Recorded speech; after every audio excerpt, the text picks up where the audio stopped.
Growing up, my life was a constant cycle of packing and moving, thanks to my dad's military career. We bounced from base to base, each place offering a fresh start but never a lasting one.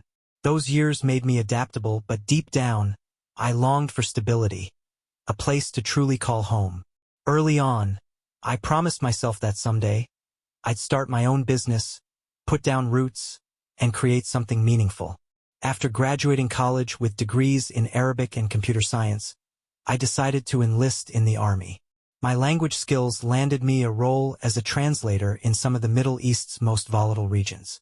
During my service, I developed a fascination with security technology, recognizing its critical role in protecting both individuals and nations. Those experiences shaped my post-military path, where I aimed to combine my technical knowledge with a mission to make the world a safer place. Once I left the military, I set my sights on opening a computer and security equipment store in the Chicago suburbs. My plan was to find a spot located between two Best Buy stores and close to a bustling shopping area. On the second day of my search, I noticed a for rent sign on a vacant storefront that seemed like a perfect fit.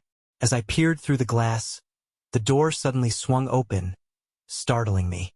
"Sorry about that," a cheerful voice called out. Two women stepped out, laughing at my reaction. "Didn't mean to scare you," the taller one said with a grin. "We weren't expecting someone to be peeking in like that." I smiled back. Reflex. If I'd been armed, that door might have had a couple of holes in it. "Lucky for you, I'm not packing." The shorter woman stepped forward and extended her hand. "Hi there. I'm Karen Bishop, the leasing agent. This is Sarah Adams. She handles the banking side." I shook her hand. "Nice to meet you both. I'm Jason. This spot caught my eye, but I'm guessing it's out of my price range." Karen chuckled. "We're still working out some of the terms. Once we get more tenants in the area, the bank might lower the rates." "What's the rent currently?" I asked. "It's $1,200 a month, plus utilities," she replied. "And the minimum lease term?" I asked Sarah. 6 months, though we're flexible," she said with a polite nod. I thought for a moment before making a counteroffer. "How about $1,000 a month if I pay for an entire year up front?" Karen glanced at Sarah, who nodded. "That works for us," Karen said, smiling. Sarah handed me her card and gave me a once-over. "Let me know if you need help with financing or accounts," she added. I couldn't resist testing the waters. "How about I take you to lunch, and we can talk about it?" She hesitated for a moment but then smiled. "Sure. I've got some time." "Perfect," I said, tossing her the keys to my Corvette. "You drive." Her eyes widened. "I've never driven stick before." "Don't worry," I said with a laugh. "I'll teach you." After a few jerky starts, we were on our way to a nearby Italian restaurant. Over lunch, she asked me about my background, curious about my military experience. "So, what's got you so jumpy that a swinging door startled you?" she asked, leaning forward with genuine interest. I chuckled. 2 years in the Middle East as an infantryman will do that. Out there, when a door swings open unexpectedly, you're either ready to fire or you're already dead. She looked impressed. "What made you decide to join the army?" I leaned back, thinking for a moment. My dad was an army colonel, and my mom was a nurse from Iran. They met while he was stationed overseas. Growing up around that life made me want to give back, so I enlisted. My skills with Arabic got me a translator's job, but it wasn't just about translating, it was about survival. "Ever get hurt?" she asked, her tone softening. I nodded.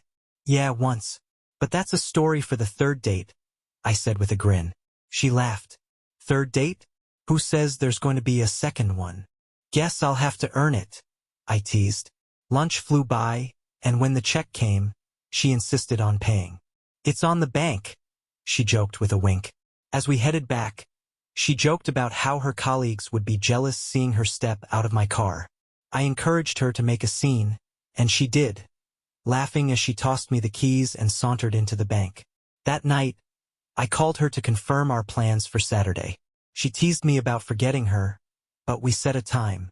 When Saturday rolled around, I was ready. She looked stunning, and I made sure to let her know. Capital Grille? She asked when I told her where we were going. Fancy. Only the best, I said. The evening went perfectly. Great food, deep conversation, and lots of laughs. By the time I dropped her off, I already knew I wanted to see her again. After that, our bond deepened. A few weeks later, I decided to hire an office manager to help streamline operations. That's when I brought on Laura Haynes, a seasoned professional with years of experience under her belt. Laura had been married to a detective, which made her sharp and resourceful, especially with tech. She'd recently been let go from a big retail chain, and I was lucky to have her expertise on board. Things seemed to be falling into place. Work was running smoothly, and my relationship with Emma was thriving. Then one afternoon, two men in dark suits showed up at my office, flashing badges that read, Central Intelligence Agency. My stomach sank. What could they possibly want with me? They didn't waste time. After brief introductions, they started asking if I'd noticed anything unusual during my past military operations, particularly around facilities we'd raided. I kept my face neutral, though my pulse quickened. They didn't accuse me of anything directly, but one of them casually mentioned reports of insurgents complaining about an American draining their funds. I stayed silent, waiting for them to continue. They laid out an offer, $20,000 per month as a contractor plus a hefty bonus. The first $500,000 from any recovered funds would be mine to keep, with the rest going to them. It was clear they were aware of my unofficial activities during my military service and wanted me to put those skills to work for them, legally this time. The unspoken message was equally clear. Refuse, and they might dig deeper into my past. By the end of my time in the service, I'd amassed over $1 million in a Swiss account and a little over $300,000 back home in Chicago. The CIA's offer was tempting, especially with my knack for tracing and rerouting insurgent funds. But things with Emma were serious, and for the first time, I hesitated to dive headfirst into such a risky venture. Emma, however, saw the paycheck as an opportunity we couldn't pass up. I didn't disclose the full extent of the bonuses but explained enough to get her on board. Shortly after, she moved into my place, which I'd equipped with the latest security systems. I could monitor everything remotely and insisted on covering all the expenses. My new role with the CIA involved 3-month rotations overseas, designed to prevent burnout and maintain some semblance of a personal life. My first stop was Langley, where they made it clear I was an asset, but only as long as I delivered results. If I made mistakes or caused collateral damage, they wouldn't hesitate to cut ties or reclaim my earnings. Those 3 months were grueling. I spent days and nights in a command center, analyzing intel from captured devices. My work involved mapping networks, leaving small amounts of money in enemy accounts as bait, and dismantling their financial operations. Despite the pressure, my daily FaceTime calls with Emma kept me grounded. I even joined the Marines stationed on base for physical training, earning their respect when they learned I was an Army brat working on top-secret missions. When my rotation ended, I returned to Chicago and made a decision.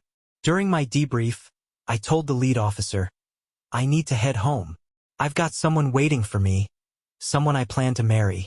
Before leaving, I ensured the teams on the ground were equipped with protocols to streamline their operations, including remote access systems I could monitor stateside. Landing back at O'Hare, Emma's smile was all I needed to confirm I'd made the right choice. Our relationship had become something real, something worth fighting for. I sent her a bouquet with a note that read, "You're even more beautiful than these flowers. Be ready for a special dinner on Saturday. Wear something new." She didn't know that the restaurant was a penthouse suite overlooking the city skyline. I had arranged for dinner on the balcony, complete with a string quartet and her favorite dishes. After dessert, I presented her with a small velvet box. Her hands trembled as I got down on one knee and asked, "Will you marry me?" She didn't even let me finish before saying, "Yes." Our wedding was simple and intimate. Neither of us had large families, so we kept it low-key. For our honeymoon, we spent a week in Savannah, soaking up its charm and hospitality. Back home, Emma introduced me to her network of realtors and developers, while I alternated between 3-month rotations abroad and time at home. On our first anniversary, I casually brought up buying a house. "What kind of place are you thinking of?" she asked. "Whatever you want," I replied. "Just keep the total under $1 million." Her eyes widened in disbelief. "Are you serious?" I smiled. "We can afford it. I have investments you don't know about, but I wanted to make sure you married me for love, not money." She laughed and called me a jerk, but her excitement was evident. Within weeks, she found a beautiful property and handled the remodels herself. I insisted on upgrading the house with state-of-the-art security, including hidden cameras and microphones. A former colleague had warned me that insurgents weren't happy about their missing funds, and I wasn't taking any chances. During my 4th year in the field, I began noticing subtle changes in Emma. Her warm greetings turned into brief nods or passive complaints about my work trips. At first, I chalked it up to the stress of managing her growing career, but the nagging feeling wouldn't go away. One day, I mentioned hiring a private investigator to make sure the house's security was sufficient. My office manager, Laura, recommended a reliable PI named James Warren. "He's thorough and discreet," she said. "He's one of our best customers." When I met James, I laid it all out. "I need to know if my wife is safe and if she's being honest with me." James didn't ask questions. He assured me everything would be handled professionally, and within days, he had trackers installed on Emma's car and access to my home surveillance system. The investigation began quietly, but it wasn't long before I discovered a locked travel bag hidden in the closet. Inside, I found expensive lingerie, well-worn shoes, and clothing I'd never seen her wear. The pieces didn't add up. Something was going on, and I was determined to find out what. Back at my office, I noticed something unsettling. There were fresh marks around the lock on my file cabinet. Someone had been digging through my tax returns and investment paperwork. My gut told me it was Rachel, likely gathering ammunition for potential divorce proceedings. Fortunately, my offshore accounts were secure, and my weapon safe was untouched. Still, it was a wake-up call. To test the waters, I left her a voicemail and sent a text, inviting her to dinner. I added a little gesture, a new dress left on the table for her to wear. Dressing in my sharpest suit, I checked her location using the tracker on her phone. At 6:15, she was still at an upscale office building near her bank. By 7:20, she hadn't moved, and I found myself sitting alone at Lockhart's Steakhouse. I ordered a bottle of her favorite wine, acutely aware of the sympathetic glances from nearby tables. At 7:30, my phone buzzed. It was Rachel. "Hi, sweetheart. I'm so sorry," she began, her voice laced with contrition. "My phone died, and I missed your messages." I suppressed a sigh. "I get it," I replied, trying to sound understanding. "But I'm sitting here at the restaurant, waiting to do something nice for you. Are you still coming?" "Yes, of course. I just had some soup, and my salad's on the way," she said quickly. "I'll be there in 30 minutes. "I'm really sorry, Alex." "Good. You'll make it just in time for dessert," I said, keeping my tone steady. I finished my ribeye steak just as Rachel rushed into the restaurant, looking frazzled. Her blouse was wrinkled, her hair a mess, and her face was flushed. "I'm so sorry, Alex," she said, practically breathless. "You went to all this effort, and I ruined it. How can I make it up to you?" "Sit down," I said gently. "If you're hungry, order something. I'll get dessert, and you can tell me about your day." She smiled faintly. "I'm starving, actually. I've heard their triple chocolate brownie is amazing." "Perfect," I replied. "And I'll take a scotch on the rocks." "So, how was your day?" She rubbed her temples. "Hectic. The bank botched a mortgage agreement on that new shopping plaza on Douglas Avenue. The borrowers thought they were mortgaging one building, but the paperwork included two." "Sounds messy," I said, masking my suspicion. "Did that take all day?" "No," she replied a little too quickly, her tone defensive. "Just most of the afternoon." "Who handled the negotiations?" I asked. Her expression darkened. "Why all the questions, Alex? It was just work." I leaned forward slightly, keeping my voice calm. "After I waited here for you, I think it's fair to ask what kept you. Don't you agree?" She sighed, her irritation apparent. Fine. But it's not like I was doing anything wrong. Then why so defensive? I asked evenly. I'm just making conversation. Most couples talk about their day, including who they worked with. If that's too much, we can stick to safer topics, like the weather. She rolled her eyes. You are impossible sometimes, she muttered. Reluctantly, she admitted. I didn't leave the office. They brought in sandwiches, which I hate. That probably put me in a bad mood. It's okay, I said, trying to diffuse the tension. I love you, cranky or not. The rest of the meal went more smoothly, though my suspicions lingered. Later at home, her behavior struck me as odd. She went straight to the shower, a habit she only had after being somewhere she didn't want me to know about. I intensified my preparations. Divorce laws in Illinois wouldn't penalize infidelity, but I knew protecting my assets was paramount.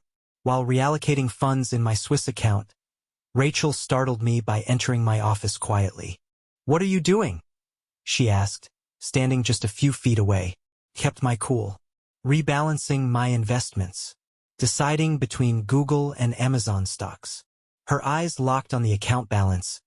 $3,646,962.44.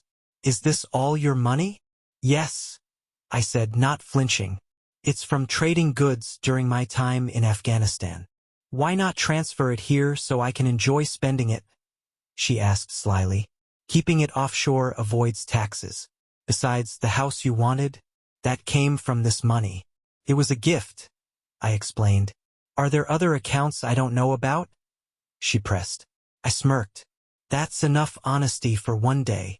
She huffed but then jumped into my arms, laughing. Fine, but I expect a Ferrari and a bigger house. Patience, I said with a wry grin. I can triple it in 2 years. Would you rather have $10 million later or $3.6 million now? Her mood shifted, and she seemed appeased.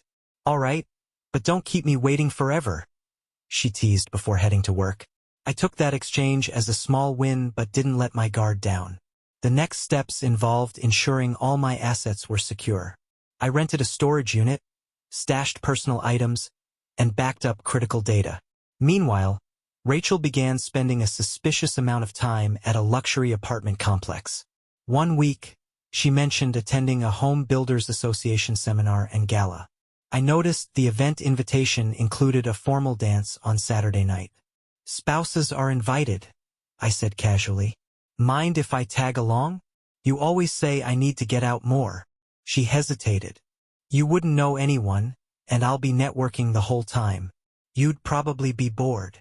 I want to be there for you, I said firmly. Reluctantly, she agreed. That evening, I dressed sharply and waited in the living room. When Rachel appeared in a sleek black gown, I couldn't help but admire her. You look stunning, I said. She offered a small smile, glancing at my newest car parked outside. At the event, we sat at a table reserved for her bank. Rachel introduced me as her husband, which surprised some of her colleagues. One woman teased, Rachel, you said your husband was a computer geek. Who's this charming guy? Rachel forced a laugh. Why don't you tell them what you do, Alex? I own a computer store on Harrison Street and work as a contractor for the military overseas, I said, watching her expression tighten slightly at my straightforward response. Not exactly what you'd call a typical nerd job, is it? Rachel forced a smile. You'll always be my favorite nerd, she replied smoothly. Now, why don't you grab us some drinks while I do a little networking? I made my way to the bar, which had a long line. 2 women in front of me were chatting, and I couldn't help overhearing their conversation.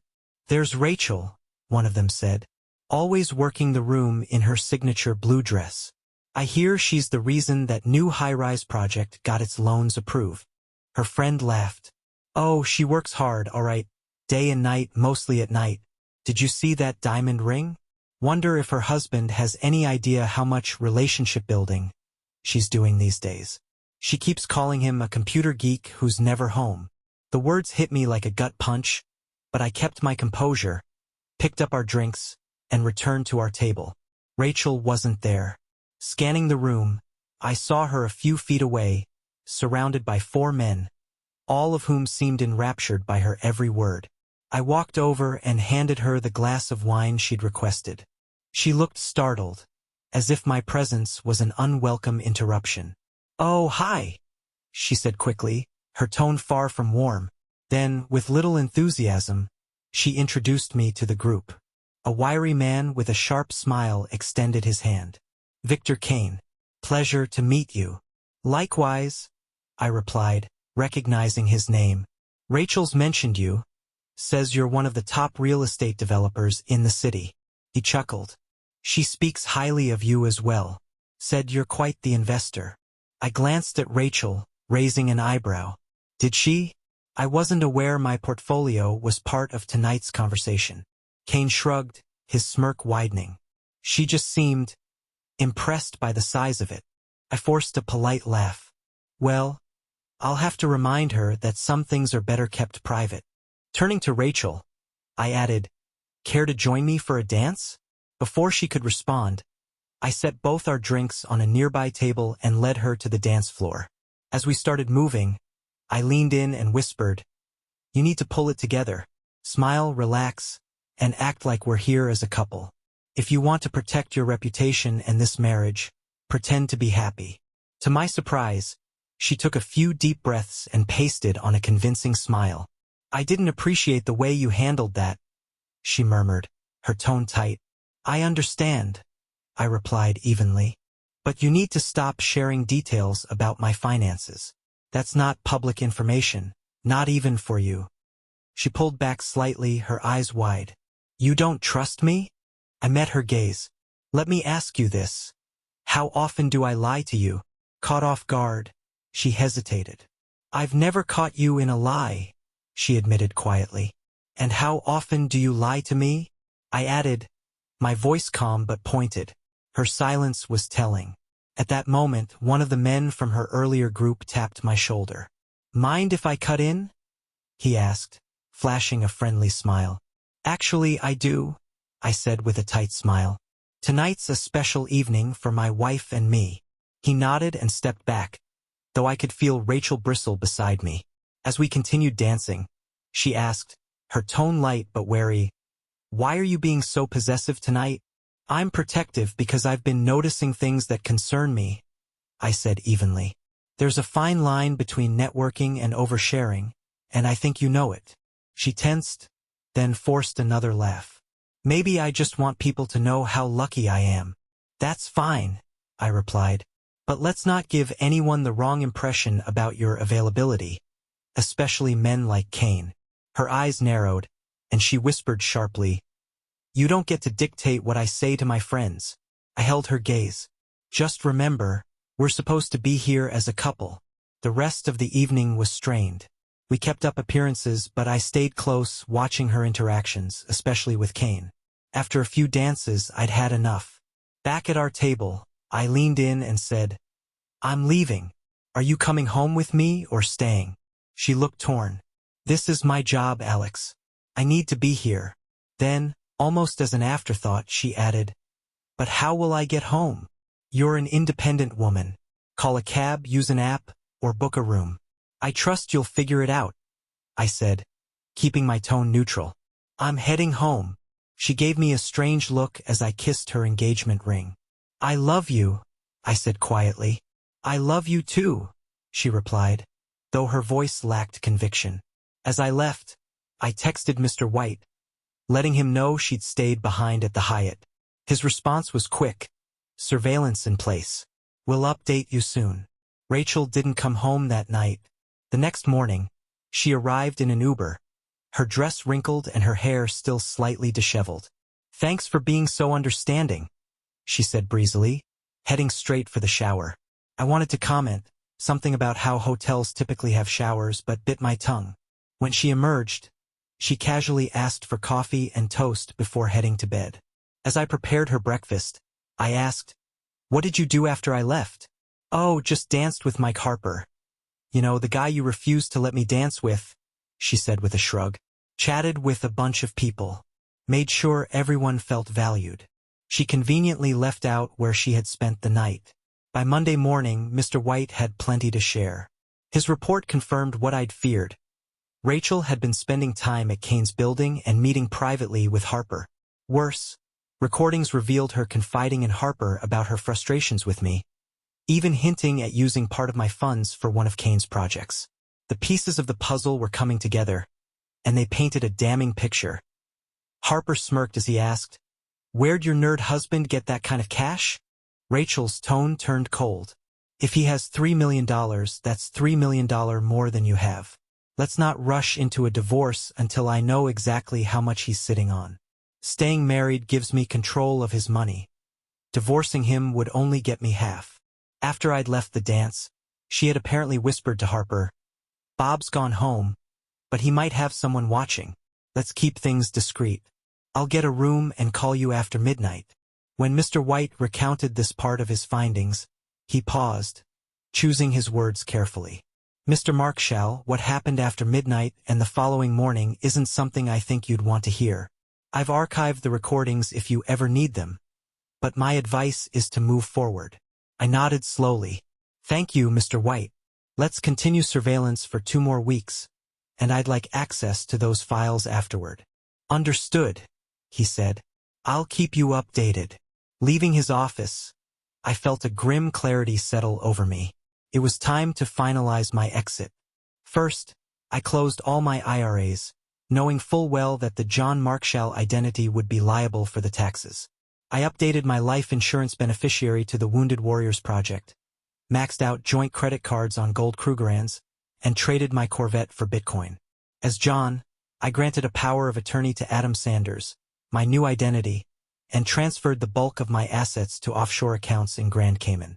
I emptied my weapon safe of valuables, leaving behind a flat box with $1,000 in 20s, rigged with tear gas.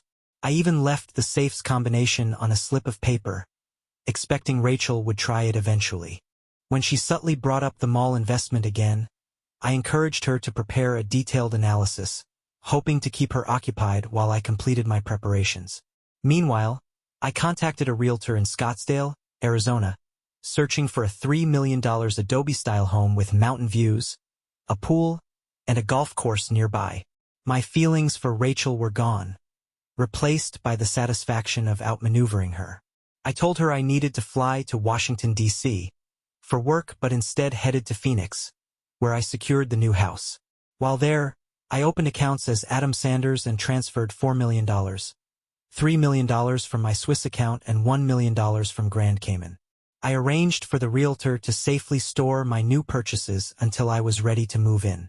Back in Chicago, Rachel greeted me at the airport with an enthusiasm that almost felt real. "Welcome home, darling. I've missed you," she said brightly. "It's good to be back," I replied evenly. The next morning, I slipped out early to meet Mr. White. His findings confirmed my suspicions. Rachel had been visiting the Leo building frequently, meeting Harper and Kane to strategize how to leverage my money for their benefit. "Rachel's betting everything on becoming a real estate power player," White explained. "She's tied herself to Kane's shaky empire. If he goes down, she'll lose more than her reputation. She'll risk her entire career." That evening, Rachel came home in high spirits, eager to review her prospectus with me. "This project is a solid investment," she gushed. "Great cash flow, and Kane's luxury condo plan is the perfect opportunity." "I'll review the numbers tomorrow," I replied nonchalantly. "I might even invest more than $3 million. Is that something Kane can accommodate?" Her eyes lit up. "Of course. That would be incredible." The next day, pretending to analyze the proposal, I already knew it was a losing deal. I called her and suggested, "How about I share this with some international contacts? They might want to invest as well." "That would be fantastic," she exclaimed, clearly seeing dollar signs. While she worked on the illusion of success, I packed my valuables into a rented Cadillac Escalade and set my sights on Scottsdale. Before leaving, I hinted to Rachel that I was meeting investors in Phoenix and might contribute an additional $2 million. Her excitement was palpable. "That's perfect, Bob. You're amazing," she said, completely fooled. The drive to Scottsdale felt liberating. A week later, I returned to Chicago, claiming I'd secured $10 million for the deal. Over the next few weeks, I stalled with paperwork while Leo's financial troubles mounted. One morning, as Rachel left for work, I suggested, maybe it's time to think about scaling back, focus on our investments and starting a family. She smiled sweetly. That would be wonderful. Thank you, Bob. But later, Mr. White confirmed she'd gone straight to Leo's office to celebrate with Harper. When the deal was ready to sign, I sat across from Kane in his office, watching the smug glances exchanged between him and Harper. When will the funds be transferred? Kane asked. They'll arrive from Switzerland within the week, I replied with a straight face. The next day I flew overseas, ensuring the funds wouldn't go anywhere. The last trace of John Markshall was a passport stamp at O'Hare International. From my secure location, I monitored Rachel through the cameras at home. Late one night, I saw her in bed with Harper. Smiling grimly, I triggered the fire alarm remotely, watching the chaos unfold. When Rachel and I finally connected on FaceTime, she snapped, "Where's the money? You signed the papers days ago." I laughed. "It's ready to transfer, but the banks are closed. I'll send it tomorrow." She sighed. "Fine. Love you." "Sure," I said, ending the call. That night, I made my final move. From halfway across the world, I activated emergency strobe lights in her bedroom and used the speaker system to broadcast a chilling message. "Rachel, help me. They're coming for me. I love you." I cut the power abruptly. Through the camera, I watched her panic, calling Harper in tears. "Mike, I think I'm losing it." I heard Bob's voice. He sounded like he was dying. Harper dismissed her. "Have some milk and go to bed." I smashed the phone she'd been calling, severing the last tie to her husband. With no access to the $10 million and no legal claim to our assets, Rachel's schemes unraveled. Kane's empire collapsed, and her career crumbled. She was left with nothing but a $1 million house she couldn't sell without my signature. From my new life as Adam Sanders, I watched her struggle. Justice had been served, and I was free to rebuild on my terms, leaving Rachel to face the wreckage of her choices.